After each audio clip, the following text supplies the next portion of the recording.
নমস্কার, রান্নাঘরে মহারানীতে তোমাদের সবাইকে স্বাগত। আজকে তোমাদেরকে দেখাবো লাউ কুমড়ো বড়ি দিয়ে ঘন্ট। লাউ দেখো ঝিরিঝিরি করে কেটে নিয়েছি, খুব সুন্দর করে ছোট একদম ঝিরিঝিরি করে কেটে নিয়েছি। এর সাথে কুমড়ো কিন্তু একই রকমভাবে কেটে নিয়েছি। আর অবশ্যই বড়ি দেবো, শেষে কিন্তু নারকেল দেব। কড়াইতে সরষের তেল দিয়ে দিয়েছি। এবার এখানে কিন্তু প্রথমে আগে বড়িগুলো ভেজে নেব। এই রান্নাটা কিন্তু পুরনো দিনের হারিয়ে যাওয়া একটা রান্না। বড়িগুলো কিন্তু ভেজে তুলে নিয়েছি। এবার ওই কড়াইতে ওই তেলের মধ্যেই কিন্তু আমি প্রথমে একটু ফোড়ন দিচ্ছি। ফোড়নে আমি কিন্তু এখানে রাঁধুনি দিয়েছি প্রথমে ফোড়ন, আর এর সাথে দিয়ে দিচ্ছি একটু জিরে। রাঁধুনি আর জিরে কিন্তু দিয়ে দিয়েছি ফোড়নে। আর এবার এটা একটু ভাজা হোক, তার সাথে একটা শুকনো লঙ্কা দিয়ে দিয়েছি চিড়ে, একটুখানি কুচি করে কেটে দিয়েছি একটা শুকনো লঙ্কা। এবার রান্নাটা তার সাথে একটা কাঁচা লঙ্কাও দিয়ে দিয়েছি। ঝালটা কিন্তু নিজেদের স্বাদ অনুযায়ী দেবে। কড়াইতে ফোড়ন হয়ে গেছে। ফোড়ন কিন্তু হওয়ার পরে আমি এখানে লাউটা দিয়ে দিয়েছি। লাউ থেকে যেহেতু প্রচণ্ড জল, অনেকটা জল ছাড়বে, সেই জন্য কিন্তু লাউটাই দিয়ে দিয়েছি। দিয়ে আগে লাউটাকে খুব ভালো করে মশলার সাথে আগে মিশিয়ে নিচ্ছি। আচ্ছা, এই রান্নাটা কিন্তু খুব সহজ, নিরামিষের দিনের কিন্তু একটা উপাদেয় খাবার, খুব সুন্দর আর টেস্টটাও কিন্তু দারুণ।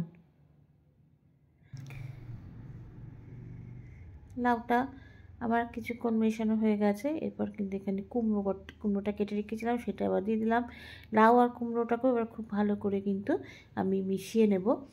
আর এই রান্নায় কিন্তু আর জল ব্যবহার করব না। আর লাউ আমরা জানি, দেখো লাউ খুব শরীরের পক্ষে খাওয়া খুব ভালো, সে শীতেই বলো আর গরমেই বলো, শীতকালেও কিন্তু লাউয়ের খুব সুন্দর টেস্ট হয়। চলো এবার ঢেকে দিই। ঢেকে আস্তে আস্তে রান্নাটা হতে থাকুক। আচ্ছা, কড়াই থেকে এবার ঢাকনাটা তুলছি। দেখি এবার বেশ কিছুক্ষণ কিন্তু এটাকে মজতে দিয়েছিলাম। এবার এখানে দেখো প্রথমে দিয়ে দেবো কিন্তু এখানে নুন। আগে প্রথমে নুনটা কিন্তু সামান্য, বেশি দেবো না, কেন লাউ থেকে জল ছাড়বে, তখন পরিমাণে কম হয়ে যাবে। নুন বেশি হয়ে গেলে না খাওয়া যায় না, সেই জন্য নুনটা কিন্তু প্রথমে অল্পই দেবো। এরপর দিয়ে দিয়েছি হলুদ গুঁড়ো। নুন আর হলুদ গুঁড়ো কিন্তু এখানে আসল মশলা। এবার এটাকে কিন্তু খুব ভালো করে আবার মিশিয়ে নেব। রান্নার সাথে নুন আর হলুদটা কিন্তু ভালো করে মিশিয়ে দেবো। দিয়ে আবার এটাকে ঢেকে দেবো।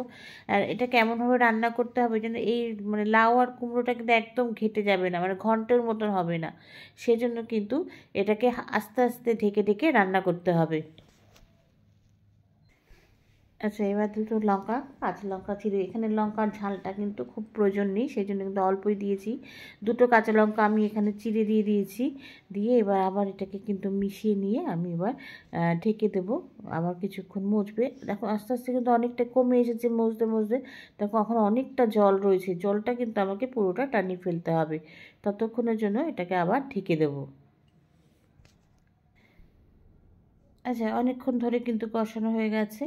এবার দেখো, এবার এরপর থেকে কিন্তু বড়িটা কিন্তু আমি গুঁড়ো করে দিয়েছি। এখানে কিন্তু আস্ত বড়ির থেকে একটু গুঁড়ো করে দিলে সেটা খেতে ভালো লাগবে, সেজন্য কিন্তু এখানে আমি গুঁড়ো করে দিয়েছি। আর অবশ্যই ঘরে কিন্তু এটা ফ্রেশ নারকেল, নারকেল এনে ভেঙে কুড়িয়ে নিয়েছি, সেই নারকেলটাই কিন্তু এখানে দিয়ে দিয়েছি। এই নারকেল দেওয়াতে কিন্তু তরকারির স্বাদটা দারুণ হয়েছিল খেতে। আর নিরামিষের দিনে কিন্তু এরকম একটু তরকারি থাকলে খেতে ভালোই লাগে। নারকেল দিয়ে রান্না তো ভালোই আমরা খেতে ভালোবাসি, সেজন্য কিন্তু নারকেল এইসব রান্নার শেষে কিন্তু, যেহেতু এটা একদম নিরামিষ রান্না, শেষে একটু নারকেল দিতেই হয়। আচ্ছা, হয়ে গেছে দেখো, একদম লাউ কুমড়োর ঘন্ট বড়ি দিয়ে। খুব সহজ রান্না, আর বেশিক্ষণ সময় লাগে না, মজতে যায় সময় লাগে। তোমরা কিন্তু এটা কিন্তু একদম পুরনো দিনের মা ঠাকুমাদের হাতের রান্না, এরকমভাবে কিন্তু করে খেতে পারো। আমাকে জানিও লাইক কমেন্টস আর শেয়ারের মাধ্যমে। তোমরা যারা আমার চ্যানেলটাকে সাবস্ক্রাইব করে আমার সঙ্গে রয়েছো, তাদের জন্য রয়েছে অসংখ্য অসংখ্য ধন্যবাদ। আর যারা এখনও করোনি তারা প্লিজ চ্যানেলটাকে সাবস্ক্রাইব করে আমার সঙ্গে থেকো। তোমরা সবাই সুস্থ থেকো, সাবধানে থেকো, ভালো থেকো। চলি, টাটা। দেখা হচ্ছে পরবর্তী নতুন কোনো রেসিপিতে তোমাদের সঙ্গে।